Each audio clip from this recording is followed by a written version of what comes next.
آخری 20 سال پھر توبہ کر کے عبادت کر لینا. شیطان نے دل میں یہ خیال ڈال دیا. اس نے سوچا یار بات تو ٹھیک ہے یار, میں تو کچھ کیا ہی نہیں زندگی میں, صرف اللہ اللہ ہی کرتا رہا, مزہ ہی نہیں لائف میں اٹھایا. نیچے ہی تو میرا بھائی ہے, روز عیاشیاں کرتا ہے, روز شرابیں پیتا ہے, روز بے حیائی کرتا ہے, کہیں اور جانے کی کیا ضرورت ہے, نیچے چلا جاتا ہوں بھائی کے پاس.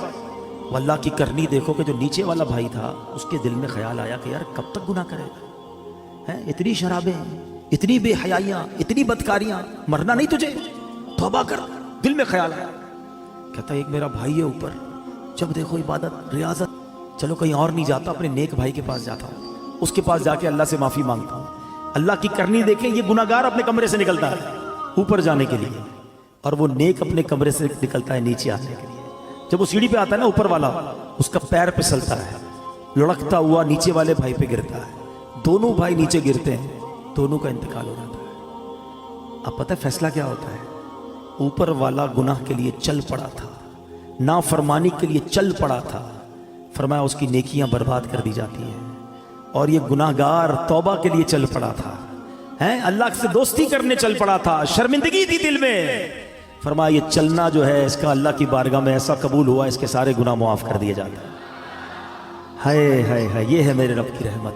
ہم کتنے ہی گناہگار کیوں نہ ہو, چل تو پڑو یار, توبہ کے راستے پہ چل پڑو نا, اسے راضی کرنے کے راستے پہ چل پڑو یار. کب تک سوچتے رہیں گے, کب تک نمازیں قضا کرتے رہیں گے, کب تک جھوٹ بولتے رہیں گے, کب تک حرام کماتے رہو گے, کب تک ماں باپ کو ستاتے رہو گے, کب تک جوا کھیلتے رہیں گے, کب تک شراب اور بے حیائی کے کام کرتے رہو گے. اے میرے اسلامی بھائیوں, بڑا قریب ہے, یقین کرو بڑا قریب ہے. ہم واقعی گناہگار ہیں. کبھی کبھی جب اپنے گناہوں پہ نظر جاتی ہے نا تو بڑا شرم آتی ہے, بنے گا کیا, اتنی بے حیائیاں ہیں اور ایسی بے غیرتی ہے کہ دنیا دیکھے تو گناہ نہیں کرتے, اگر رب دیکھ رہا ہوتا ہے اکیلے میں ہم گناہ کر جاتے ہیں. یہ خیال کیوں نہیں آتا کہ اللہ دیکھ رہا ہے, یہ خیال کیوں نہیں آتا کہ مجھے مر کر اللہ کی بارگاہ میں جانا ہے, لوگوں نے کیا بگاڑنا ہے میرا. یہی بات تو اعلیٰ حضرت نے سمجھائی ہے نا کہ جس نے سزا دینی ہے اس کے گناہ کرتے ہوئے شرم نہیں آتی, لوگ دیکھتے اس کی شرم آتی ہے. فرماتے ہیں نا, چھپ کے لوگوں سے کیے جس کے گناہ, چھپ کے لوگوں سے کیے جس کے گناہ, وہ خبردار ہے کیا ہونا, وہ تو خبردار ہے, اسے تو پتا ہے, مگر دلاسا پتا ہے دل کو کیا ملتا ہے کہ وہ رب رحیم ہے, وہ رحمان ہے, وہ معاف کرنے والا, بس ہم آ جائیں اس کی طرف, انتظار نہ کرو. شیطان ہے کہتا ہے بڑا رحم والا مولا ہے, توبہ کر لیں گے بعد میں. یہی شیطان کا وار ہے تم پر کہ وہ نہیں کرنے دیتا توبہ. آج کر لو, ابھی کر لو, آج تو ویسے بھی جمعرات کی رات ہے, آج تو ویسے ہی مانگنے کی رات ہے, اور جب اجتماع مسلمین ہونا اس کی برکتیں ہوتی ہیں. ہمیں کیا پتہ یہاں اللہ کا کون سا ولی بیٹھا ہے, آج دعا ہوگی, کس کی آمین کا ہاتھ اٹھے گا اور کس کے ساتھ ہماری بھی توبہ قبول ہو جائے گی. تو بس اب پیارے اسلام بھائی چل پڑو, بس اب ہمت کر جاؤ, بہت ہو گئی گناہ, بڑی ہو گئی نافرمانیاں, اسے راضی کرنا ہے اور توبہ کر لو. اور اس کی توبہ اتنی کمال کی, اس کی بارگاہ میں رحمت اتنی بڑی ہے کہ توبہ کرنے والے سے وہ بڑا خوش ہوتا ہے, سارے پچھلے گناہ معاف کر دیتا ہے. حدیث پاک میں ہے التائب من الذنب کمن لا ذنب له, گناہوں سے توبہ کرنے والا ایسا ہے جیسا اس نے گناہ کیا ہی نہیں.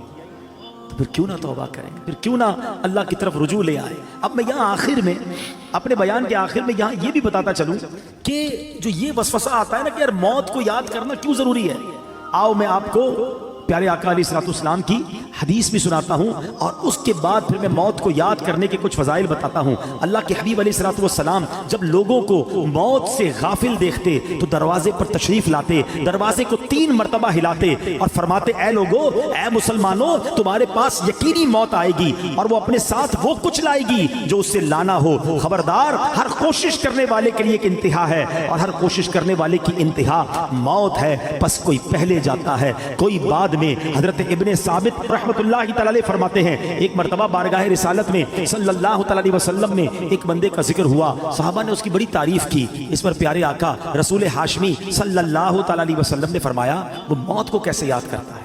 ایک بندے کی تعریف کی گئی, آپ نے اگین کوسچن کیا, یہ تو بتاؤ وہ موت کو کیسے یاد کرتا ہے. عرض کی گئی حضور اسے کبھی موت کا ذکر کرتے ہوئے سنا نہیں گیا. تو آقا علیہ السلام نے فرمایا پھر وہ ایسا نہیں ہے جیسا تم کہہ رہے, یعنی بندہ اچھا وہ ہے جو موت کو یاد کرتا ہے. حدیث پاک میں ہے جسے موت کی یاد خوف زدہ کرتی ہے قبر اس کے لیے جنت کا باغ بن جائے گی. ہاں, اکیلے میں بھی یاد کر کے آنسو بہایا.